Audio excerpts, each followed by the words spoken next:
আমি বুঝাইতেই পারি না লোকজনকে যে ওই যে বলছিলাম একটা কথা যে একটা খারিজ করবেন এইটাও এমপি সাহেবের কাছে লাগবে। এমপি সাহেব খারিজ করতে কত লাগবে? আরে ভাই, আপনি এটা একটু ভূমি অফিসে যান না, খারিজ করতে কত লাগে সেখানেই তো উনি বলে দেন।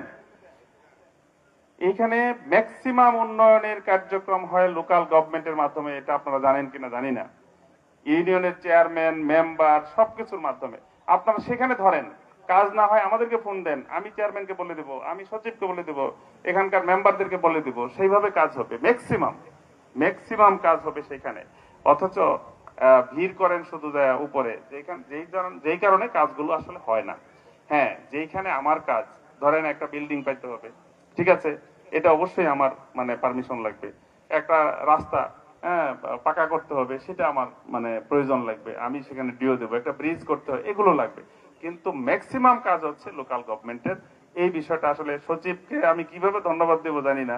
আসলে উনি এই বিষয়টা বলার কারণে আমার সহজ হইলো। আসলে পাবলিক এটা জানে না, আমাদের নেতারাও জানে না, দেখা যায় যে আমার চাপ দেয়। তো এই জন্য আমি আপনার প্রতি কৃতজ্ঞ যে আপনি আসল কথাটা বলে দিচ্ছেন। তো আমি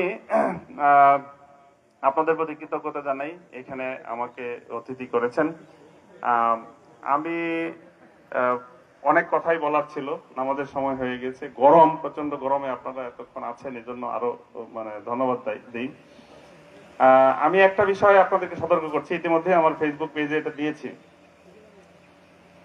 ইতিমধ্যেই বিভিন্ন কুচক্রী মহল আমার নাম করে কার্ড করে দিবে, একটা টিউবওয়েল দিবে, রাস্তা করে দিবে, তারপরে মানে বয়স্ক ভাতা করে দিবে, নানান ভাবে তারা। আমি জানতে পারলাম গতকাল যে এরকম দু এক জায়গায় টাকা উঠেছে, বিভিন্ন দালাল শ্রেণীর লোক থানায় কাজ করে দিবে নানান ভাবে। আমি আপনাদেরকে সুস্পষ্টভাবে ওপেন ঘোষণা করছি, আমার সাথে দেখা করতে টাকা লাগে না, আমার সাথে কথা বলতে কিছু লাগে না, কোনো দালাল লাগে না, নেতা লাগে না। ডাইরেক্ট মুস্তফা ভাই বলছে যে আমি জামাত মনোনীত প্রার্থী, কিন্তু এখন কিন্তু এখানকার ফারুক সাহেবেরও আমি এমপি, তাই না? উনি প্রার্থী ছিলেন, ওনারও কিন্তু এমপি। অতএব আমি আপনাদের সকলের এমপি হিসেবে বলছি, আমার কাছে ফোন করতে যাইতে কোনো মাধ্যম লাগবে না। আর টাকার তো প্রশ্নই আসে না। যদি কেউ আপনার আশেপাশে এরকমটি করে, আমার কাছে এরকম একজন আসছিল, বলে স্যার আপনার নামে তো এরকম মানে বলছে যে 20,000 টাকা লাগবে, তাহলে এই কাজটা হবে। সে সরাসরি আসছে, আসার পরে আমি বললাম তাকে ডাইকে নিয়ে আসো, ঠিক আছে? তো এই বিষয়টা হচ্ছে যে এই সরাসরি যদি না আসতো উনি, তাহলে তো আমি জানতাম না। এজন্য আপনাদের